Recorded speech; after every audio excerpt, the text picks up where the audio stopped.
Hello દોસ્તો, સ્વાગત છે તમારું પાયલોની કુકિંગમાં। તો આજે આપણે બનાવીશું વરસાદની સિઝનમાં ખાવાની મજા આવે તેવા ટીકડી ભજીયાની રેસીપી। તો ચાલો રેસીપી શરૂ કરીએ।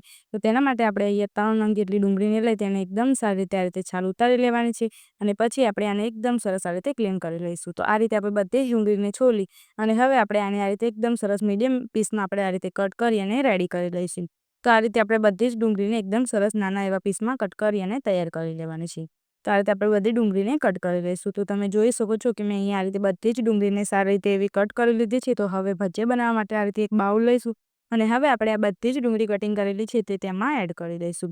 તો આ બધી ડુંગળી તેમાં એડ કરી દીધી છે। તો અડધા કપ જેટલી આપણે આમાં ડુંગળી લીધી છે। તો હવે આપણે તેમાં મસાલા કરીશું। તો મસાલામાં અહીંયા 1 ચમચી જેટલો લાલ મરચું પાવડર એડ કરી દઈશું। સાથે જ આપણે તેમાં એકદમ સરસ કલર આવે તેના માટે અડધી ચમચી આપણે તેમાં હળદર પાવડર એડ કરીશું। તો આપણે તેમાં હળદર પાવડર એડ કરી દીધો છે। તો હવે આપણે તેમાં અડધી ચમચી જેટલો ગરમ મસાલા પાવડર સાથે જ આપણે તેમાં અડધી ચમચી જેટલો ધાણા જીરુંનો પાવડર એડ કરી દઈશું। તો આપણે બધા મસાલા તેમાં એડ કરી દીધા છે। તો સાથે આપણે તેમાં સ્વાદ અનુસાર મીઠું એડ કરી દઈશું। તો મીઠું ને અહીંયા 1 ચમચી જેટલું એડ કરેલું છે।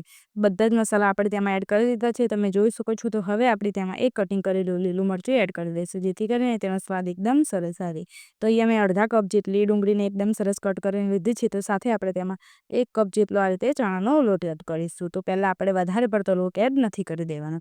તો લોટને પહેલાં આપણે ડુંગળી સાથે સારી રીતે મિક્સ કરવાનું છે। પહેલેથી આપણે તેમાં પાણી એડ નથી કરી દેવાનું, કારણ કે ડુંગળીમાં પણ થોડું પાણીનું પ્રમાણ હોય છે, એટલા માટે આ રીતે પહેલાં આપણે ડુંગળીને એમને જ તેમાં મિક્સ કરવાની છે। તો તમે જોઈ શકો છો કે આ રીતે મેં એકદમ સરસ ડુંગળીને તેમાં સારી રીતે મિક્સ કરી દીધી છે। તો હવે આપણે તેમાં થોડુંક એવું પાણી એડ કરી અને હવે આપણે આને એકદમ સરસ સારી રીતે મિક્સ કરી દઈશું।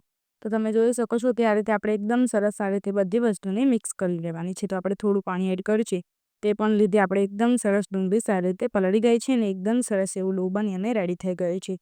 તો આમાં આપણે ડુંગળી થોડી વધારે હોવાથી આપણે તેમાં અડધા કપ જેટલું બીજું ચણાનો લોટ આપણે તેમાં એડ કરીશું, જેથી કરીને એકદમ સરસ તેનું બેટર બની અને રેડી થઈ જાય। તો હવે આપણે આને એકદમ સરસ સારી રીતે મિક્સ કરી દઈશું। તો આપણું બેટર છે તે એકદમ થીક જ બનાવવાનું છે। જો પતલું બેટર બનાવીશું તો ટીકડી ભજીયા છે તે સારા નહીં બને। એના માટે આપણે આમાં પાણી એડ નથી કરતા અને સારી રીતે બધી વસ્તુને મિક્સ કરી લઈએ છીએ। તો તમે જોઈ શકો છો કે આપણું બેટર બની અને રેડી થઈ ગયું છે। તો આ રીતનું આપણે થોડું થીક એવું બેટર બનાવી અને રેડી કરવાનું છે। તો તામાંથી આપણે આ રીતે મીડિયમ સાઇઝના આ રીતે બોલ બનાવી અને તૈયાર કરવાના છે।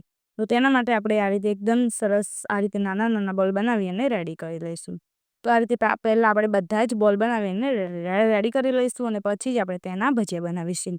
તો આ રીતે આપણે બધા જ બોલ બનાવી અને રેડી કરી લઈશું। તો આ રીતે મેં સરસ એવા બોલ બનાવી અને રેડી કરી લીધા છે। તો ભજીયા બનાવવા માટે મેં તેલ ગરમ થવા રાખી દીધું છે અને આપણું તેલ ગરમ થઈ જાય એટલે આપણે જે બોલ બનાવે છે તેને આપણે એક એક કરી અને તેમાં એડ કરતા જઈશું અને એકદમ સરસ એવા થોડા કાચા હોય એ રીતે આપણે આને તળી લેવાના છે।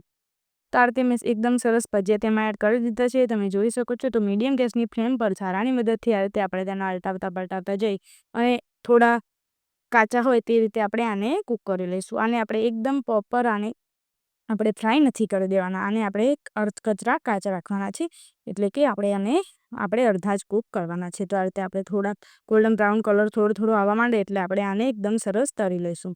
તો તમે જોઈ શકો છો કે આપણા ભજીયા એકદમ સરસ તળાઈ ગયા છે। તો આને આપણે આ રીતે ઝારામાં લઈ અને વધારાનું તેલ કાઢી અને આ રીતે લઈ લઈશું। તો આ રીતે આપણે બધા જ ભજીયાને તળી અને રેડી કરી લેવાના છે। તો તમે જોઈ શકો છો કે આ રીતે મેં બધા જ ભજીયાને કચરા આ રીતે તળી લીધા છે। તો ભજીયા આપણા એકદમ સરસ તળાઈ અને રેડી થઈ ગયા છે। તો આ રીતે એક ડીશ લેવાની છે, તેમાં આ રીતે ભજીયું એડ કરી અને આ રીતે વાટકીની મદદથી તેને દબાવી દઈશું, જેથી કરીને એકદમ સરસ તેની ટિક્કી બનીને રેડી થઈ જાય। તો આ રીતે એકદમ સરસ બધા જ ભજીયાની આપણે આ રીતે ટિક્કી બનાવી અને રેડી કરી લેવાની છે। તો આ રીતે આપણે બધા જ ભજીયાની ટિક્કી બનાવી અને રેડી કરી લઈશું। તો તમે જોઈ શકો છો કે એકદમ આસાનીથી આની ટિક્કી બની અને તૈયાર થઈ જાય છે।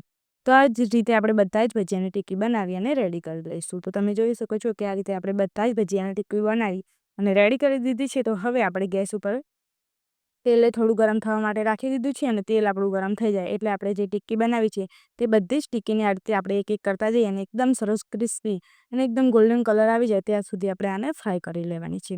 તો તમે જોઈ શકો છો કે આ રીતે મેં બધી જ ટિક્કીને એકદમ સરસ તેમાં એડ કરી દીધી છે। તો હવે ઝારાની મદદથી પલટાવતા જઈ અને બંને બાજુથી એકદમ ક્રિસ્પી એવી આપણે આને તળી અને રેડી કરી લઈશું। તો તમે જોઈ શકો છો કે આનો કલર એકદમ સરસ ચેન્જ થવા માંડે છે અને એકદમ ક્રિસ્પી એવી થવા લાગી છે।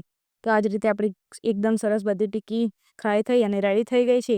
તો આ રીતે આપણે બધા જ ટીકડી ભજીયાને આપણે છાણામાં લઈ લઈશું અને વધારાનું તેલ કાઢી લઈશું. તો આ જ રીતે આપણા બધા જ ભજીયા તરી અને રેડી કરી લઈશું.